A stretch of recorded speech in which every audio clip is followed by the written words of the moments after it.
Lonnie lies on the floor in the hallway. She breathes in small gulps of air. Each breath sends a sharp pain through her side. She cries, but she can't sob. It's too painful. She stares at the ceiling and thinks of only one thing. She needs to call for help. Her phone lies nearby on the floor. Lonnie slowly turns her head. The movement hurts. Her white dreadlocks curl around her head. She reaches out, and the pain in her side screams. She clenches her teeth and takes the phone. She remembers promising to call her friend Maya if she feels ill. But she can't call or talk right now. Lonnie decides to text. Her fingers tremble. Pain darkens her vision. She finds the contact Maya on her phone and opens the message window. She types, struggling to find the letters. "He broke my ribs." She has no more words. She just needs someone to know, for someone to come and help her get up, for her not to be left alone in this quiet apartment. She presses send. She places the phone on her chest and closes her eyes. She waits. A minute later, the phone vibrates against her chest. That's the answer, quickly. So Maya saw it. Now she'll write that she's leaving. Lonnie picks up her phone again. There's a message on the screen. She opens it. The message isn't from Maya. The number is unfamiliar. 3 words. "I'm already on my way." Lonnie blinks. She looks at the number. She's not sure whose it is. Maybe Maya gave her number to someone else? She opens her message and sees an error. She didn't message Maya. She sent a message to a number that differed by 1 digit. It was someone else's number, a complete stranger. Panic hits her temples. What did she do? Who did she write to? Who is this man who is now coming to see her? She tries to write back. "Sorry, wrong number, everything's fine." But her fingers are shaking, and the pain is getting in the way. She erases the text. What if this is a bad person?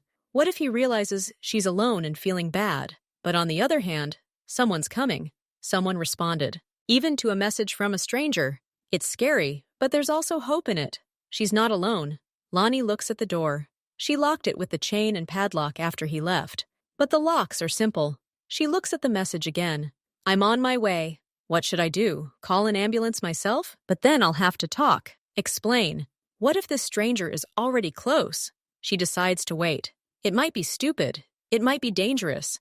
But she doesn't have the strength to think about anything else. She's afraid to get up, afraid to move. She lies there and looks at the door. She listens to every sound in the entryway. Minutes pass. Each minute feels long. The pain doesn't go away. Lonnie listens. The elevator door slams. Footsteps pass by. The car starts up under the window. It stops every time. Then she hears clear footsteps on the stairs. Not fast, but calm, heavy. The steps approach her floor. Lonnie's heart beats hard. The steps stop in front of her door. Silence. Lonnie holds her breath. There's a knock, not a loud one. A normal knock on the door. Lonnie is silent. The knocking is repeated. "Open up," says a male voice behind the door. A low, even voice. "This is in accordance with your message." Lonnie doesn't move. She wants to scream, "Go away!" But she can't. What if this really is help? What if he leaves and she's left alone? "I know you're there," the voice says. There's no malice in it. "You need help. Open the door." Lonnie crawls with difficulty to the door. Pain shoots through her side. She crawls to the door and looks through the peephole. She sees a man through the peephole. He is alone. He does not look like a doctor. He is dressed in a simple dark jacket and dark pants. He is tall, broad in the shoulders. He has short dark hair. His face is serious. He looks directly at the peephole, as if he knows she is looking. "Open the door," he says again, calmly. Lonnie slowly, painfully, rises to her knees. She leans against the wall. With one hand, she removes the chain. With a trembling hand, she turns the key in the lock. The door opens a few centimeters. She peers at the man through the crack. He stands close. He is large, muscular. He is about 25 years old. He has brown eyes. He looks at her attentively, appraisingly. "Are you Lonnie?" he asks. He has a slight accent. She nods. It hurts to speak. "You sent a message," he says. It's not a question. He's stating a fact. She nods again. Then she finds the strength to whisper, "I dialed the wrong number." "I understand," he says. "Can you move away from the door?" Lonnie slowly crawls back. She sits on the floor, leaning against the wall. The man enters the apartment and closes the door behind him. He turns the key, locking it from the inside. He slowly looks around the hallway. Then he goes into the living room. He looks around, checks if the room is empty. He peers into the kitchen. Then he goes into the bedroom. He looks everywhere calmly and attentively. He is looking for someone. Lonnie sits against the wall and watches him. He moves quietly but confidently. He doesn't look like a policeman. He doesn't look like a doctor. He looks like a man who's used to being in control. He returns to the hallway. He sees her sitting, hunched over in pain. "Does it hurt to breathe?" he asks. "Yes," she breathes out. "Where does it hurt?" She puts her hand on her right side. "Here." He doesn't come closer. He looks. "Does it hurt to move?" "Yes." "Feeling sick? Feeling dizzy?" "A little." He nods. He makes a decision. "You need to see a doctor, but not a regular hospital." She looks at him with a question. "Why?" "Because there will be questions," he says simply. "And I don't have time for that. And you don't need it." He says it as if it were obvious, as if it were a law of nature. "I'll take you somewhere," he continues. "They'll help you there. They won't ask you anything unnecessary. Can you walk?" Lonnie shakes her head. "No, it hurts." He looks at her for a few seconds. Then he comes over. He bends down and carefully takes her arms. "Let's try." He helps her up. She cries out in pain. Darkness appears before her eyes. She grabs his jacket to keep from falling. He holds her tightly. He is strong. He almost lifts her to her feet. "Slowly," he says, his voice close to her ear. "Lean on me." She tries. Every step is pain. They walk slowly towards the exit. "Who are you?" she whispers as they reach the landing. "Wonho," he says. He doesn't say who he is. He just says his name. He helps her down one flight of stairs. Then he carefully scoops her up into his arms. It comes easily to him. She closes her eyes in surprise and pain. "It will be faster this way," he says, and begins to descend. He carries her down the stairs. She feels how steady his arms are, how confidently he walks. She presses her face against his jacket. She smells of something clean, like fresh air, and also something metallic. He carries her outside. A black car, with no distinguishing features, pulls up into the courtyard. A young man, in equally simple clothes, steps out. He silently opens the back door. Wonho carefully places Lonnie in the back seat. "Lie down. Don't move." He sits down next to her. The young man gets behind the wheel. The car starts moving and smoothly pulls out of the yard. Wonho breathing nearby. She turns her head and looks at him. He sits up straight. He looks out the window. His face is calm. He doesn't look at her. He looks at the street passing by outside the glass. The car drives through the city. Lonnie lies in the back seat, silent. She's afraid to move. Every turn of the car sends a dull ache through her side. She looks at the ceiling, at the dark fabric of the upholstery. She listens to the sounds, the quiet engine, the rumble of the tires on the asphalt, the faint hiss of the air conditioner. Wonho sits next to her. He's silent too. He doesn't look at her. He looks out the window. Sometimes he glances at his phone, but he doesn't text or call. He just reads something. His face is calm. He doesn't look angry or irritated. He looks focused, like a man on his way to an important meeting. The young man behind the wheel doesn't speak either. He just drives. He doesn't turn on music. It's quiet inside. Lonnie wants to ask where they're being taken, but she's afraid to break the silence. Her fear mingles with gratitude. This strange man took her from her apartment. He didn't harm her. He's taking her somewhere to help. But where? Who is he? The car turns off the wide streets into a neighborhood of tall, new buildings. They pull into an underground garage. The driver takes out a card and holds it to the reader. The barrier slowly rises. They enter the garage. It's clean and almost empty. Bright lights are on. The car stops near the elevator. The driver gets out and opens the door for Wonho. Wonho gets out. Then he leans into the car. "You'll have to be patient for a little while now," he says to Lonnie. "I'll help." He carefully picks her up and helps her out of the car. She yelps when she makes an awkward movement. He holds her tightly, practically carrying her to the elevator. The driver presses the button. The elevator opens immediately. They enter the elevator. Wonho presses the button for the top floor. The elevator moves smoothly upward. Lonnie leans against the elevator wall. She finds it difficult to stand. Wonho stands nearby, looking at the numbers above the door. The elevator stops. The doors open directly into the apartment's hallway. This apartment is nothing like Lonnie's. It's very clean. It's bright. It's almost empty. There's a dark blanket on the floor. Laminate flooring. The furniture is minimal. A sofa, a table, and one chair. There are no pictures on the walls. There are no curtains on the windows. Only white roller blinds. It smells clean and fresh here, like a new hotel. But there's no coziness here. This isn't a place where people live. It's a place where people just occasionally visit. Wonho helps Lonnie to the couch. "Lie on your back. Be careful." She lies down slowly. The sofa is hard but flat. She looks up at the white ceiling with its spotlights. Wonho steps away. She hears him open the door to the other room. He returns with a small black bag in his hands. He places the bag on the floor next to the sofa and opens it. It doesn't contain medical instruments. It contains various things: bandages, adhesive tape, scissors, small packets of pills, ice packs. He looks at Lonnie. "I need to take a look around the place. May I?" She nods. She can't speak for fear and shame. He doesn't touch her clothes. He carefully lifts the hem of her t-shirt, just enough to see the side. He looks at her carefully, but without emotion, like a mechanic looking at a broken part. "The bruise is already showing," he says. "There's no swelling. The fracture is most likely non-displaced, but only a doctor can say for sure. I'll apply temporary fixation now. This will reduce pain when moving and breathing." He says this calmly, in a businesslike tone. He takes a wide elastic bandage out of his bag. Then he takes a small flat packet of gel. "It's the cold. I'll apply it first." He carefully places the cold pack on her side over her t-shirt. She flinches in surprise. "Here you go." She presses her hand against the bag. The cold really does dull the pain. While the cold is still taking hold, Wanho takes a bottle of water and a pack of pills out of his bag. "Painkiller." Over the counter. "It'll help a little." She looks at the pill. Then she looks at him. There's no deception in his eyes. She takes the pill and washes it down with water. Then he removes the cold pack. He takes an elastic bandage. "Raise your arms. As much as you can." She lifts her arms with difficulty. He begins to carefully wrap the bandage around her chest. He does it skillfully. Not too tight that she can't breathe, but tight enough to provide support. His fingers occasionally touch her skin. They are warm. He doesn't look at her face. He looks at his work. When he's finished, he secures the bandage with special fasteners. "Try breathing deeper." She tries.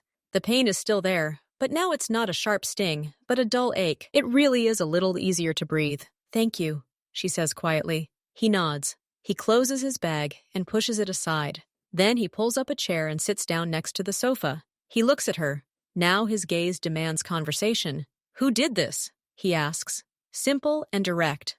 Lonnie looks away. She feels ashamed. "My ex, Ian." "Why?" "We had a fight. He came over this evening. He was angry. He pushed me. I fell onto the corner of the table." She speaks in short sentences. Each word is difficult. "Does he do this often?" "No. I mean, he used to scream, throw things. But this is the first time." "Have you called the police before?" "No." "Why?" "I thought he would change, or I would leave myself. Just leave, CEDs." Wanho listens. He doesn't judge. He's just gathering information. "Where is he now?" "I don't know. He left. After I fell, he got scared. He said it was my fault. And then he left." "Does he have keys to your apartment?" "Yes." Wanho is silent for a moment. Then he asks, "His full name?" "Ian Gray." "Phone number?" It's not a request. It's a gentle demand. Lonnie looks at her old phone, lying nearby on the floor. She points at it. Wanho doesn't say hello. He just waits a second. Then he starts talking. His voice is quiet, calm. He speaks English. "Ian Gray?" Pause. "My name is Wanho. I'm calling about Lonnie Ellis." Lonnie can't hear what Ian is saying into the phone, but she can see how Wanho's back remains completely relaxed. "You won't touch her again," Wanho says, still quiet. "You won't approach her again. You won't call. You won't write. You don't exist for her anymore. Do you understand?" He listens to the answer. His voice becomes even quieter, even colder. "No, this is not a discussion. These are new rules. If you break them, you will be in big trouble, bigger than you can imagine. You will leave the keys to her apartment tonight at the agreed-upon place, which you will be informed about. This is your only chance to fix everything." He listens again. His voice doesn't change. "The choice is yours. But if you choose wrong, our next meeting will be very short, and a very bad one for you." He hangs up, without saying goodbye. He stands by the window for a few more seconds. Then he turns and walks back to the couch. His face is still calm, as if he just ordered a pizza. He sits down on a chair. He looks at Lonnie. She looks at him with wide eyes. She is trembling all over. "He won't touch you now," Wanho says. He's simply stating a fact. Lonnie opened her mouth, but couldn't make a sound. She'd only heard one side of the conversation, but that was enough. A calm, icy voice. Direct threat. This man had just called Ian, the most terrifying person in her life, and spoken to him like he was a naughty child. And Ian, judging by the pauses, was listening. "Who are you?" she finally breathes out. Why did you do this? Wonho looks at her. There's no malice in his eyes, but there's no softness either. I said it. I solve problems. Your problem is solved now. Lonnie lies on the hard sofa and cannot sleep. The pain in her side is now dull and aching. The pill helped, but not completely. Every time she accidentally turns over in her sleep, the pain wakes her. She lies on her back, staring into the darkness. The apartment is very quiet. She hears only the occasional sounds from the street. A car horn in the distance, the sound of the wind outside the window. She sees a light coming from under the door to the next room. The light is on there. Wonho is there. He hasn't left. He is in this apartment. She thinks about his call, about his quiet, calm voice when he spoke to Ian. He didn't shout. He didn't threaten loudly, but every word was clear and terrifying. Is Ian afraid of her now? Or is he even more angry? What if he comes here? But Wonho is here. This fact strangely calms her. This man, whom she doesn't know, is her only protection now. She doesn't understand why he's doing this, but he did. He helped. She turns her head and looks at the door behind which the light is shining. What is he doing there? Working? Sleeping? Standing guard? She lies like this for several hours. Sleep comes in fits and starts, lasting only a few minutes. Then she wakes up from pain or a strange sound. The night seems very long. Towards morning, she falls into a deep sleep. She dreams of her apartment. The door. A knock. But it's not Wonho on the threshold, but Ian. And he looks at her angrily. She wakes up from this dream in a cold sweat. The apartment is already light. Gray morning light filters through the blinds. She lies and listens. The apartment is quiet. Then she hears quiet footsteps. Footsteps come from the room to the kitchen. She hears the sound of the refrigerator opening, the sound of water being poured. After a while, the door to the living room opens.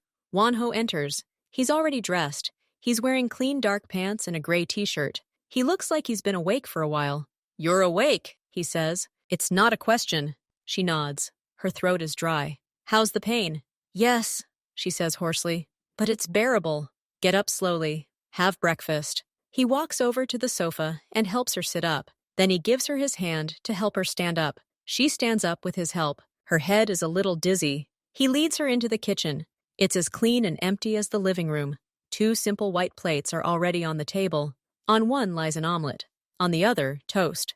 Next to them are 2 glasses of water. Sit down, he says. She sits down on a chair. It's uncomfortable for her to sit up straight because of the bandage. She leans slightly to the side. Wonho sits down across from her. He begins to eat. He eats silently, without looking at her. He eats carefully and quickly. Lonnie looks at the food. She's not hungry, but she knows she needs to eat. She picks up a fork and starts eating the omelet.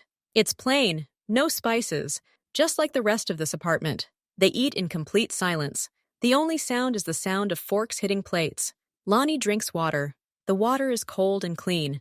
When they finish, Wonho gets up and clears the plates. He washes them in the sink, his movements economical and precise. Then he dries his hands and returns to the table. He sits down and looks at her. Now listen carefully, he says. His voice becomes businesslike again. I have rules for you. If you break them, I won't be able to help you. And you'll get worse. Lonnie looks at him and nods. She's listening. First, you are not returning to your apartment. Not today, not tomorrow, not in a week. You are not going there. But my things, she begins. Your things will be brought to you, he interrupts calmly. This afternoon. Everything you need. Clothes, documents. The rest is not important. She's silent. It's strange to think of someone else packing her things, but she nods. Second, you don't contact Ian. Not at all. You don't call him. You don't write to him. You don't answer if he writes to you. He doesn't exist for you anymore. You don't see him or hear from him. What if he finds me himself? She asks quietly. He won't find it, Wonho says simply, as if it's a fact, like the sunrise. He received instructions. He will carry them out. How can you be sure? Because I've checked everything, he says. I know where he works, where he lives, who he sees. I have people watching him. If he makes a move on you, I'll be the first to know, and he'll deeply regret it. Lonnie looks at him. She believes him, and that scares her even more. Third, he continues, you're staying here today and tomorrow. You need time to recover. Everything you need is here. It's safe. And then? She asks. What then? I can't live in this empty apartment. Then we'll decide what's next, he says. I have an offer. A job and a room in one of my places. A good job. A safe place. There you can start all over again. But it's your choice. First, you need to get yourself together. He gets up and goes into the living room. He returns with 2 phones. One is her old phone. The other is a new plain one with a black plastic case. Your old phone, he says, placing it on the table. You can use it. But Ian and all our mutual friends are blocked. You won't be able to text or call them. You shouldn't do that. He places a new phone next to him. This is your new phone. It has a new number. There's only one number in your contacts. Mine. If you need anything, if you feel in danger, if you're in pain, call me. Only me. Don't tell anyone else where you are or what's wrong with you. She looks at 2 phones. An old, battered one with a chip on the screen, and a new, featureless one. It looks like the kind of phone they give out to employees at the office. Why are you doing all this? She asks again. Her voice trembles. You don't know me. I don't owe you anything. Why are you helping? Wonho looks at her for a few seconds, his face expressionless. I already answered that question. I solve problems. You became the problem I solved. It's seenable. But it's not easy, she says, and for the first time in a long time, emotion lingers in her voice. People don't do that. People just walk on by. They don't take girls they don't know back to their place. They don't call their exes. But it's not a choice between good and bad. It's a choice between his rules and utter disaster. Lonnie is silent. She looks at the new phone, then at the old one, then at her reflection in the dark kitchen window.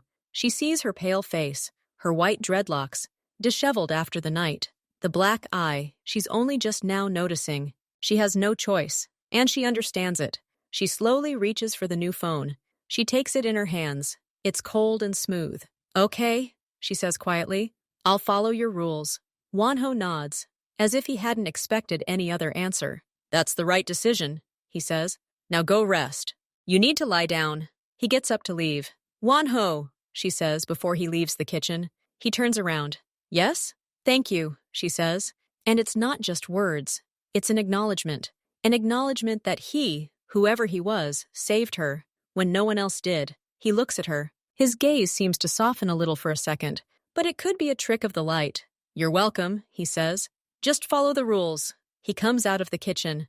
Lonnie is sitting at the table, holding a new phone. She presses the button. The screen lights up. She opens her contacts. There's only one entry. Os, Wonho. She closes the phone and places it on the table. Then she picks up her old phone. She turns it on, opens her contacts. She finds Ian's number. She stares at it for a long time. Then she closes her eyes and deletes the contact. She stands and slowly walks back to the living room, to the sofa, which is now her temporary bed, to the window, beyond which lies a strange city, to a life that will now be governed by new, incomprehensible rules. But she's alive, and she's safe, at least for now.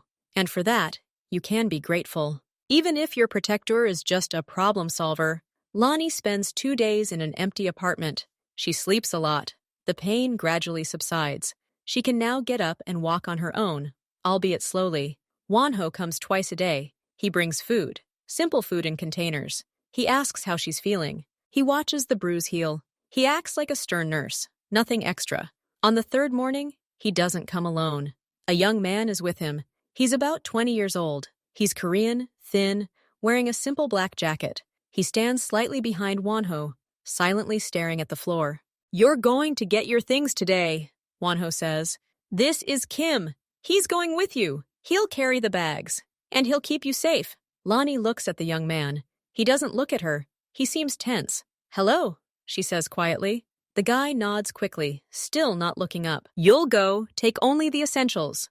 Ami nasakiyo, Wonho continues. All clothes, documents. What's important to you personally? Cosmetics. Books if you want. Large items. Furniture. Leave them behind. That's not yours anymore. What about the keys? Lonnie asks. Did Ian return them? Wonho answers shortly. I already have them. All the keys. He hands her a bunch of keys. On them is her old apartment key and the mailbox key. Are we leaving now? She asks. Yes, the car is downstairs. Are you ready? Lonnie nods. She's already dressed. The same clothes she arrived in. She has nothing to change into. She walks to the door. The young man, Kim, immediately steps aside, letting her pass. He walks behind her, and Wonho. A tense silence reigns in the elevator. Wonho stands straight. Kim stands, staring at the floor. Lonnie feels uneasy. The same black car is waiting for them in the garage. A different driver is behind the wheel. Wonho opens the back door for Lonnie. "I'll wait here," he says.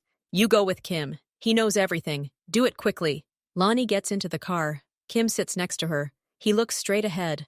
The car starts moving. The ride is silent. Kim doesn't say a word. He sits motionless. Lonnie looks out the window. She hasn't been outside for 3 days. The city feels alien. They pull up to her house. It's an old brick house. Her heart starts beating faster. She's afraid to come back here. The car stops. Kim gets out first. He looks around. Then he opens the door for Lonnie. "Quickly," he says for the first time. His voice is quiet, and he has a slight accent. She gets out. They walk to the entrance. Lonnie notices that Kim keeps looking around. He looks at the windows, at the cars, at the people in the yard. He walks next to her, but so as to cover her from the street. They climb the stairs. They approach her floor. Lonnie stops in front of her door. There are scratches on the door. Long, deep scratches, as if someone had been scraping it with something metal. The handle is slightly bent. There are chips near the keyhole. Lonnie freezes. She looks at these marks. She imagines Ian standing here, scratching at the door, trying to open it, getting angry. "The door," Kim says quietly, looking at the scratches. His face is expressionless. "Open up!" Lonnie inserts the key into the lock with a trembling hand. The key turns with difficulty. The door opens. The apartment is cold and a mess. This isn't the mess she left behind. Someone has been here. The table in the living room is overturned. A vase is broken. Soil and broken flowers are scattered on the floor. Books are knocked off the shelf. The cushions from the sofa are thrown into the corner. Lonnie stands at the threshold and can't enter. She's scared. She feels nausea rising. "He was here," she whispers. Kim enters cautiously first. He quickly scans the rooms. Then he returns. "No one. He's already left. Pack your things. Quickly!" Lonnie forces herself into the bedroom. It's a mess here, too. The dresser drawers are pulled out. Clothes are scattered. Her jewelry, inexpensive but beloved, is scattered on the floor. Some is broken. She sees what they were looking for. Not things. Her. He was looking for her here. He thought she might have hidden in the closet, under the bed. She takes a large duffel bag from the closet. She begins folding clothes. Her hands are shaking. She picks up jeans, t-shirts, underwear. She doesn't think about what to take. She just grabs what she sees first. Then she remembers the documents. She goes into another room where there's a small desk. The desk drawer is pulled out. The papers are scattered, but the folder with the documents is still there. She takes her passport, medical records, and diploma. She puts them in her bag. She looks at the framed photographs on the shelf. One is of her and Maya, laughing. Another is of her with her parents, many years ago. She takes the photographs off the shelf and places them in her bag among her clothes. Kim's voice comes from the living room.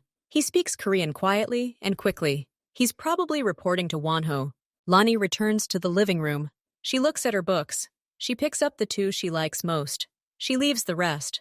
"Ready?" Kim asks. He's already standing by the door with another bag he found. He must have put her shoes and toiletries from the bathroom in it. "Yes," says Lonnie. She has nothing more to take from here, and nothing to regret. "Then let's go." She takes one last look around the apartment, the place that was her home.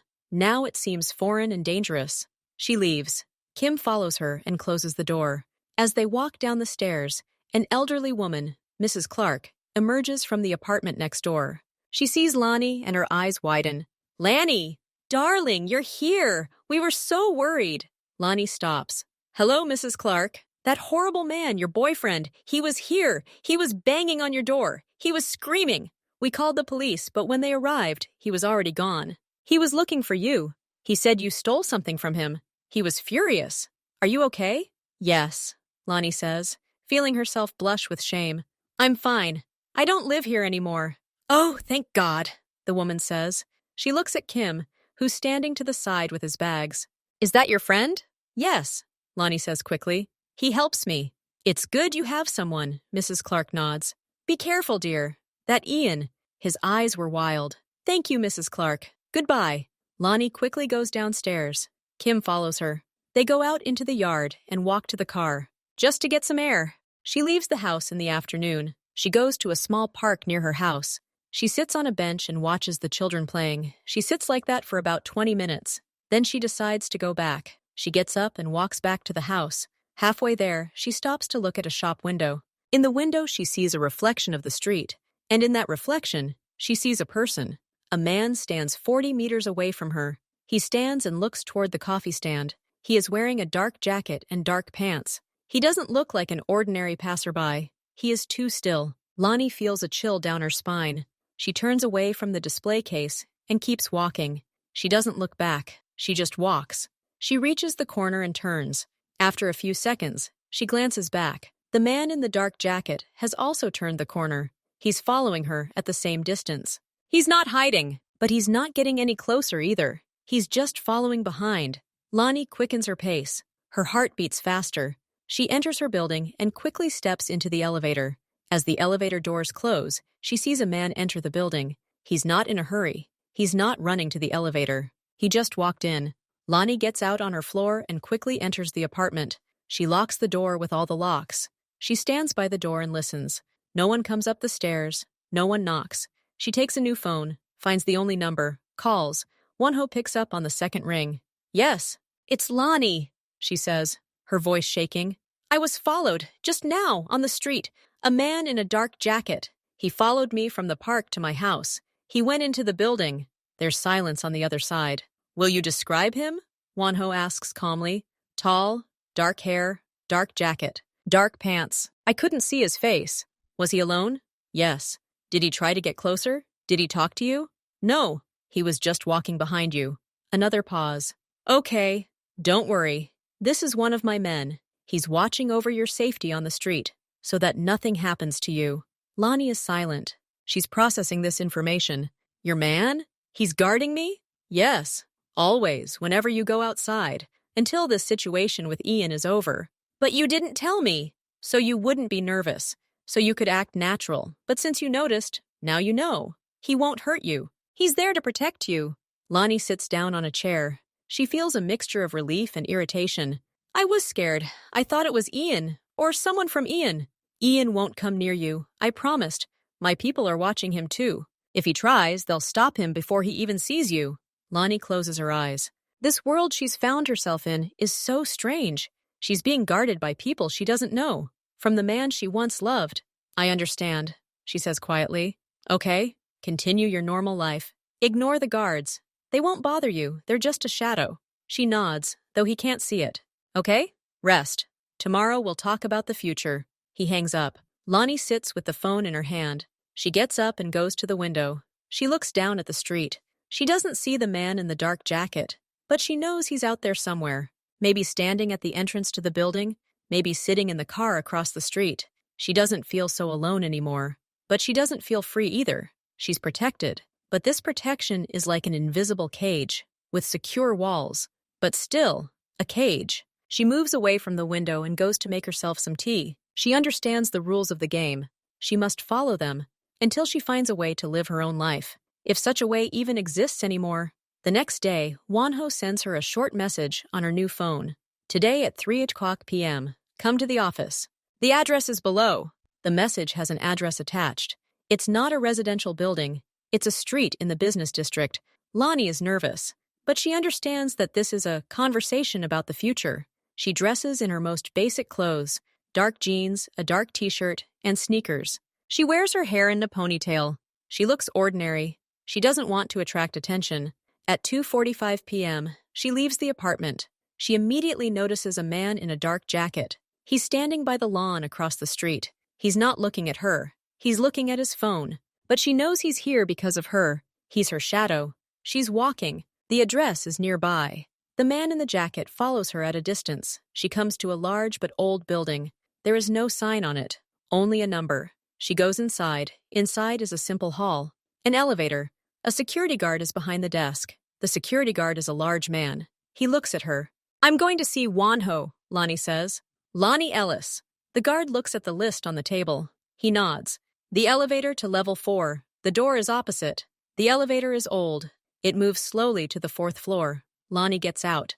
A long corridor with several doors lies before her. She approaches the door opposite. There is no sign on the door. She knocks. Wonho's voice says from behind the door. She opens the door and walks in. Wonho's office looks like a typical manager's office. There's nothing strange or intimidating here. A large wooden desk, a computer, a few chairs, a bookcase with folders and books. A large city map hangs on the wall. The windows have blinds. Clean, simple, businesslike. Wonho is sitting at his desk. He's wearing a simple light-colored shirt with the sleeves rolled up to the elbows. Papers are spread out in front of him. He looks like an ordinary businessman. "Sit down," he says, pointing to the chair opposite. Lonnie sits up. She looks around the room. There are no weapons on the walls, no menacing figures in the corners. This confuses her. She expected something different. "How are you?" Wonho asks, putting his pen down. "Better. It barely hurts." "Good." He folds his hands on the table. "Let's talk about what's next. You can't live in that apartment forever. It's temporary, and you need money, a job." Lonnie nods. She understands. "I'm listening.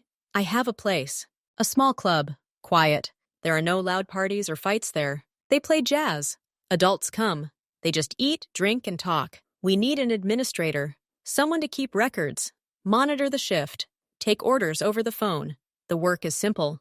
The pay is good, above average. And there is a room on the second floor of the same building. Small, but your own. You can live there, work and home in one place, a safe place." He says this in a calm, businesslike tone, as if describing the terms of a contract. Lonnie is silent. She is processing the information. "What exactly do you need to do?" "I don't know how to keep records." "You will be taught. It's not difficult. You need to be attentive, polite. Don't lose papers." "And the room? What is it like?" "Clean, small. The toilet and shower are shared on the floor, but only for employees. No outsiders." "And the other employees? Who are they?" "Regular people, the cook, the waiters, the cleaner, the bartender. They won't ask you unnecessary questions. They know the rules." He pauses, looking at her. "This is your chance to start over and be safe. Ian won't find you there, even if he wanted to. The place is under control." "And you?" Lonnie asks. "Will you be there? At that club?" "Sometimes. It's one of my businesses. I'm there, but I don't run it every day. I have a manager, Gene. He'll be your boss. He's a good man. Fair." Lonnie looks at her hands. She thinks, a job with someone like Wonho, in his place. That means she'll be connected to him, to his world, whatever it is. She doesn't know his world yet, but she can guess.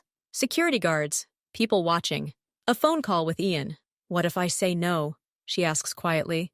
"It's your choice," Wonho says. His voice doesn't change. "You're free. You can leave. Now. Take your things and go. And live your life. But I can't protect you anymore," he says bluntly. "My protection ends at the door of this office. If you leave, you'll be alone." Ian may have calmed down by now. Or maybe not. The choice is yours. He doesn't threaten. He simply states the facts. If she accepts his help, she must play by his rules. If not, she remains alone. "I need to think about it," Lonnie says. "Of course. You have today and tomorrow. Give me an answer the day after." At that moment, there's a knock on the door. Quietly, but insistently. "Come in," Wonho says. The door opens. 2 men enter. "Boss," the second man says. His voice is shaking. "I need to talk. Urgently." "Speak," Wonho says calmly. He doesn't offer him a seat. "It's about yesterday's delivery. There was a mistake, a small shortage. I know who did it. It's the new guy, Taman. I'm sure." "Stop," Wonho says. His voice is quiet, but there's a steel in it. The man falls silent. "What's missing?" Wonho asks.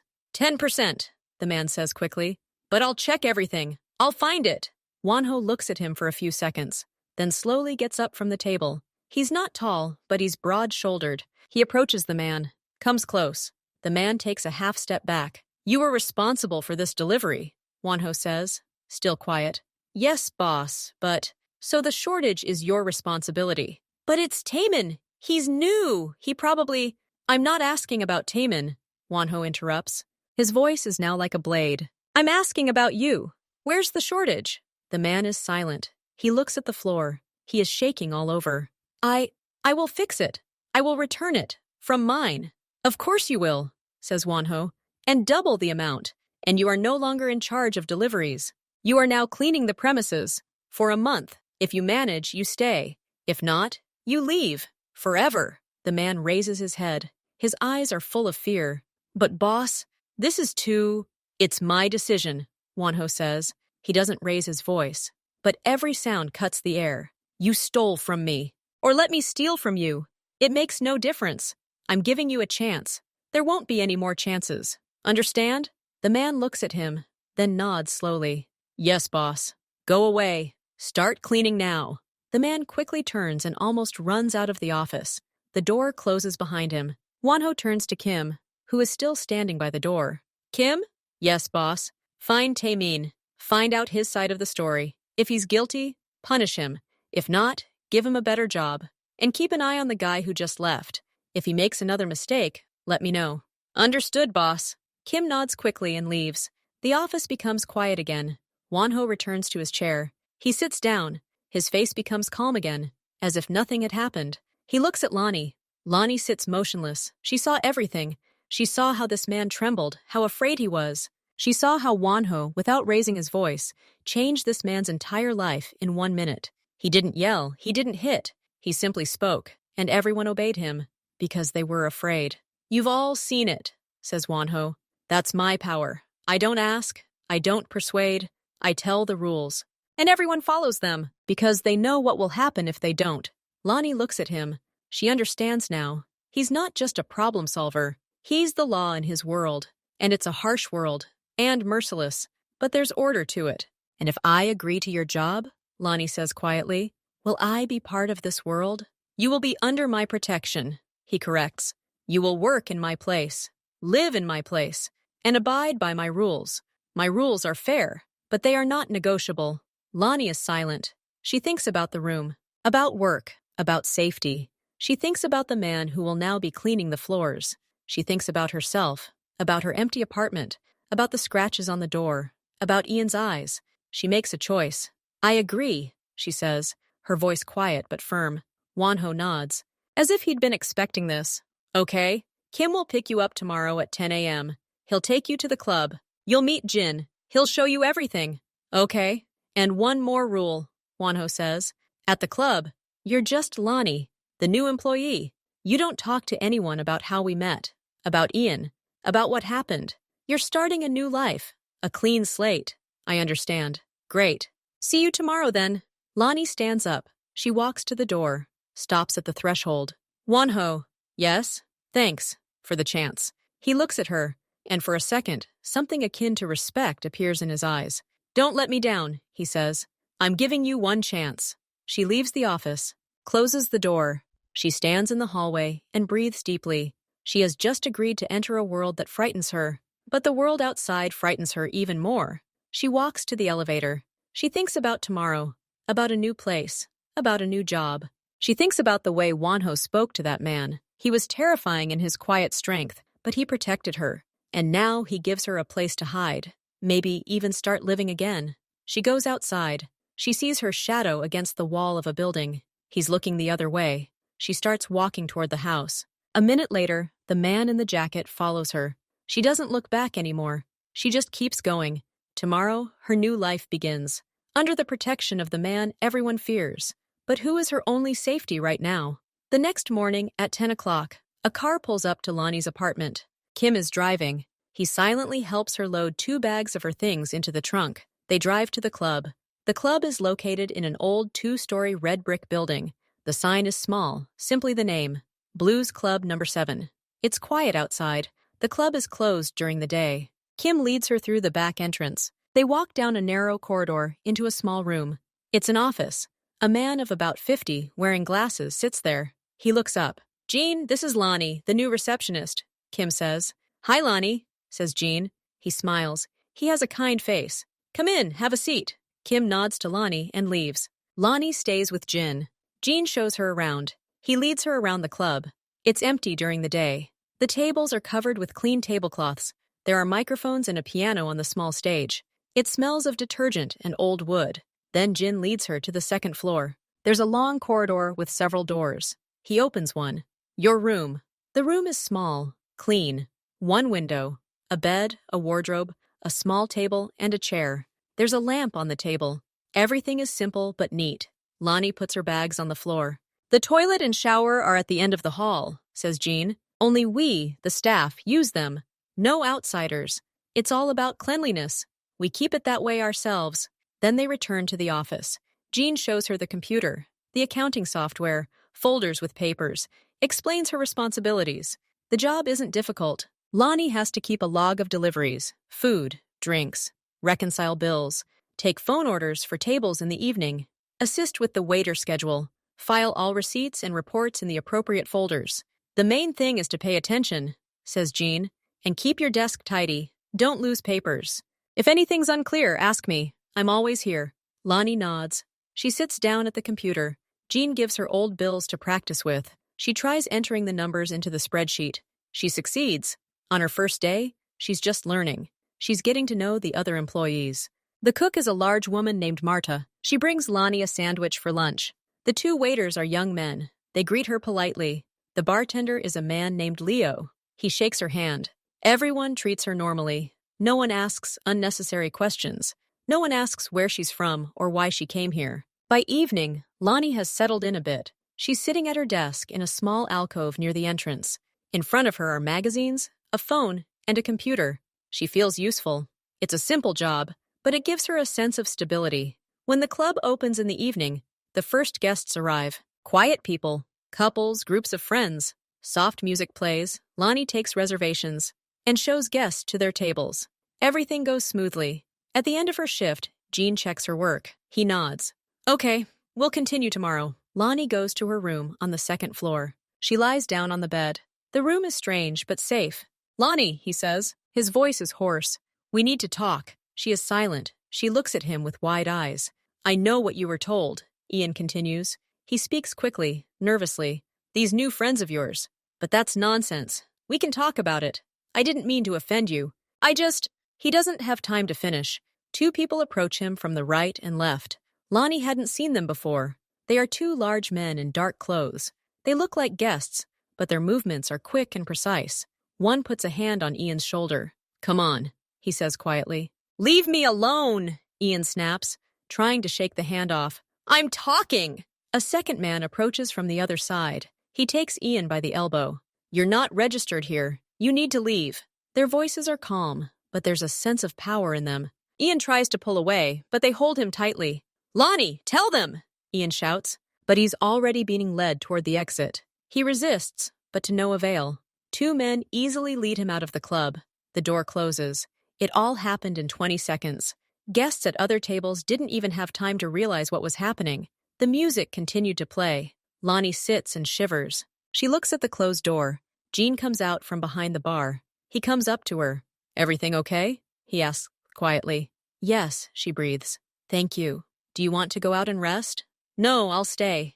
Jean nods and goes back to work. Lonnie sits and tries to calm her breathing. She saw the fear in Ian's eyes as he was led away. These two men, they were here on purpose. They were waiting. They were protecting her. Even here. An hour after the incident, the front door opens again. Juanjo enters. He's alone. He's wearing a dark suit without a tie. He looks businesslike. He looks around, sees Lonnie at her table, and walks toward her. Lonnie stands up. She doesn't know what to say. Juanjo comes over. Are you okay? He asks. His voice is low and even. Yes, Lonnie says. Her voice trembles. Thank you. Your people, they were here. I know, Juanjo says. They're always here when the club is open. For security. He looks at her carefully. Did he speak to you? Just a few words. He wanted to talk, but he was quickly taken away. He didn't touch you? No. He didn't even have time to get close. Juanjo nods. He looks satisfied. Okay. He won't come here again, I promise. He looks around the room. He sees Jin. He nods. Jin raises his hand in response. Keep working, Juanjo says to Lonnie. Don't think about it. Okay. He turns to leave, but then he stops. You do a good job. Jean says you're attentive and careful. Thank you, Lonnie says, surprised. He nods again and leaves. Lonnie watches as he walks outside and gets into a black car that has just pulled up. She sits down in her chair. She thinks about Juanjo personally coming to check on her. He could have just called, but he came in person to make sure. It means she's important to him, not just as a problem to be solved, but as someone he's responsible for. It's a new feeling, and it warms her inside. Despite her fear of meeting Ian, after Juanjo's visit, something changes inside Lonnie. The fear gradually fades, replaced by a feeling of security, solid as a rock. She understands the rules. As long as she's here, under his protection, nothing will happen to her. Ian won't come. No one will hurt her. She can work in peace, sleep, live. She begins to trust Wonho. Not because he's kind. He's not. He's strict and tough, but he's reliable. He keeps his word. He said he'd protect her, and he does. He said he'd give her a job, and he did. Lonnie settles into a routine. Work, her room, sleep. Sometimes she ventures out into the city. She always notices her shadow, a person following her. It used to irritate her. Now it calms her. She knows he's there, just in case. One day, she buys coffee in a small cafe and sits at a table by the window. Her shadow stands across the street, leaning against the wall. She catches herself waving at him. He doesn't respond, of course, but the corners of her lips lift in a faint smile. She feels protected, and this feeling begins to change her. She straightens her shoulders. She no longer flinches at every loud sound. She sleeps through the night without waking. One evening, when the club is closed, Jean offers her tea. They are sitting in the office. "You look better," Jean says. "The first few days, you were like a cornered animal. Now you're calm." "It's safe here," Lonnie replies. "Yes," Jean agrees. "There are rules here, and they are followed. It's a good place." Lonnie believes him. She begins to consider this place hers, her corner in the huge, dangerous city. Another week passes. Lonnie has settled into the team well. She has smooth working relationships with all her colleagues. But there's one person who behaves differently. Wonho's people. His name is Rick. He sometimes comes to the club during the day when there are no guests. He brings some boxes and talks to Jin. He doesn't work at the club. He works for Wonho. He's the one who solves problems. Rick is tall, muscular, with short hair and cold eyes. He always looks at Lonnie appraisingly. His gaze is unpleasant. One afternoon, Lonnie is sitting at her desk, checking invoices. Rick walks into the club with a box in his hands. He's carrying it to the warehouse. As he passes Lonnie, he stops. "So, new one," he says. His voice is rough. "How do you like our little prison?" Lonnie looks at him, surprised. "Excuse me?" "I'm saying," Rick repeats, placing the box on the edge of her desk. "Do you like sitting here, under the boss's protection? Like a pet?" Lonnie feels the blood rush to her face. "I work here." "Yes, of course you do." Rick grins. He looks her up and down. "Working!"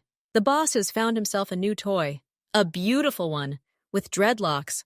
"I wonder how long it will last." His words are harsh and hurtful. Lonnie clenches her fists under the table. "Please don't say that." "What? Does the truth hurt?" Rick leans closer.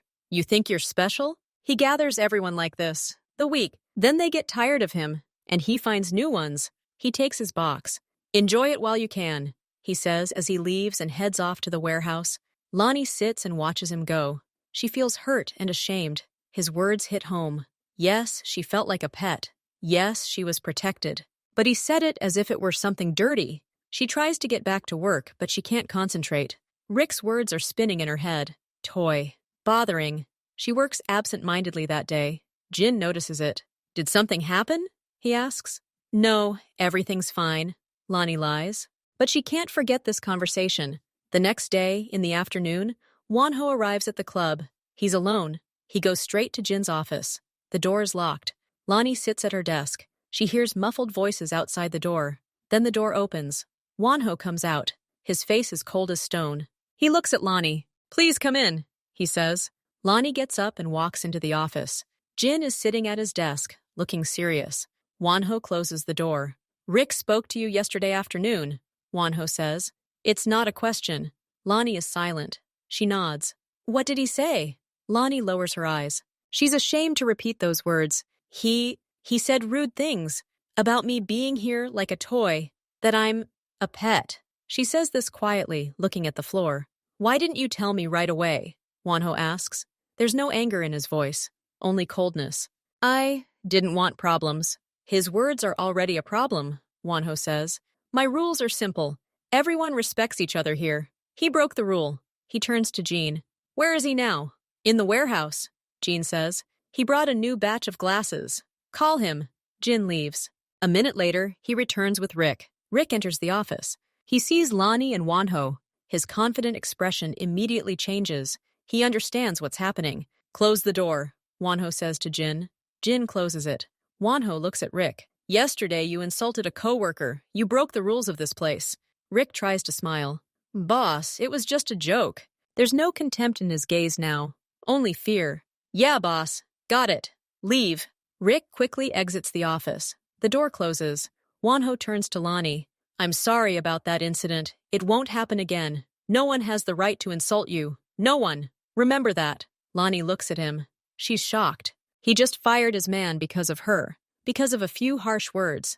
Thank you, she says quietly. You're welcome, says Wonho. They're just rules. Everyone follows them. Everyone. He nods to Jean and leaves the office. Lonnie stays with Jean. Jean sighs. Rick was a good worker, but stupid. He broke the boss's first rule. Respect. Especially for those under his protection. I didn't want him fired, says Lonnie. He made his own choice. Jean shrugs. The boss is fair. He warns everyone. Rick knew the rules. He broke them. Now he bears the consequences. Lonnie returns to her desk. She thinks about what just happened. Wonho protected her, not only from external threats, but also from the harshness within his world. He showed everyone that she was not a toy, that her situation was serious, and in that moment, the last vestiges of her fear of him dissolve. They are replaced by deep, unconditional trust. He may be scary to others, but for her, he is a wall, unbreakable and reliable. She feels safe again, but now it comes from within. She knows her place. She knows the rules.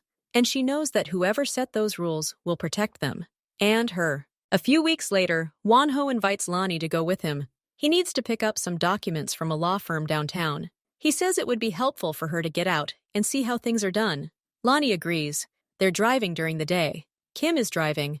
Wonho is sitting in the back next to Lonnie. He's silent, looking through papers on his tablet. The car stops in front of a large office building.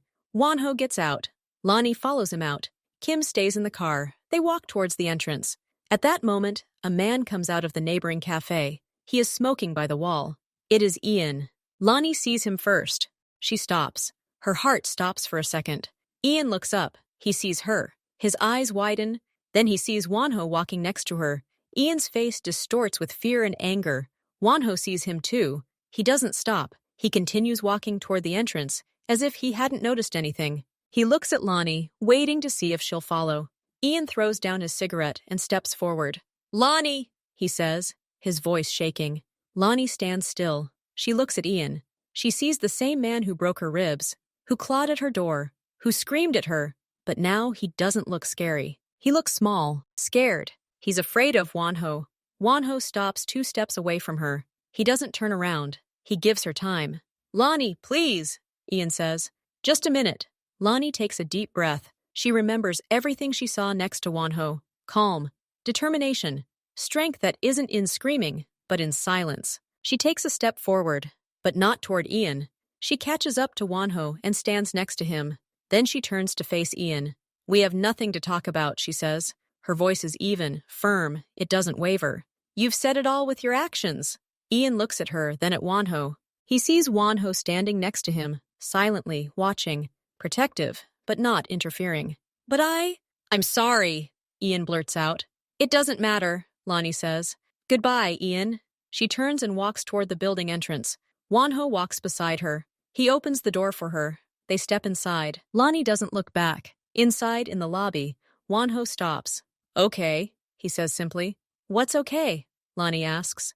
You made a choice. On your own. You didn't run away. You weren't scared. You said what needed to be said. He looks at her. There's something new in his gaze. Not just approval. Respect. You used what you learned. Not force. Confidence. Lonnie nods. She feels a strange calm. She just finished a conversation with the man she feared most in the world, all by herself. She did it not because Wonho was there, but because she herself had changed. They go up to the office, pick up the documents, and get back in the car. Lonnie is silent the entire way back. She thinks about her voice, how it sounded. Firm, final. That evening, Wonho arrives at the club. He finds Lonnie at her desk. She's finishing work. Let's go, he says. He leads her to a small terrace on the 2nd floor. From there, they can see the quiet street. They stand by the railing. You showed me something today, Wonho says. He looks not at her, but at the city. What did I show? That you're not just someone who needs to be protected, that you have strength within you. The strength it takes to survive in this world. Not physical strength, inner strength. Lonnie is silent. She is listening. I give people a chance, he continues, but many don't take it. They remain weak. They expect to be protected forever. You didn't. You took the chance and became stronger. He turns to her. That's why everything changes, starting today. You're no longer just a protected employee. You're becoming part of this world, on different terms. What conditions? Lonnie asks quietly. Conditions of respect, says Wanho. I will consult with you on club matters. Jin will report to you as well. You will know more, see more, and accordingly, bear more responsibility. Are you ready? Lonnie looks at him. She thinks about her old life, about the fear, about the pain, about that girl who lay on the floor and texted the wrong number. That girl is gone. Another has taken her place. One who can stand up straight, speak firmly, who knows the rules and is ready to take responsibility. Yes, she says. I'm ready. Wanho nods. Something like a faint smile appears on his face. Very quick, almost imperceptible. Okay, we'll start tomorrow. He leaves. Lonnie is left alone on the terrace. She looks at the city lights. She no longer feels caged. She feels in her place, in a world that once frightened her, but which has now become her world, with her rules, with her power. She returns to the club.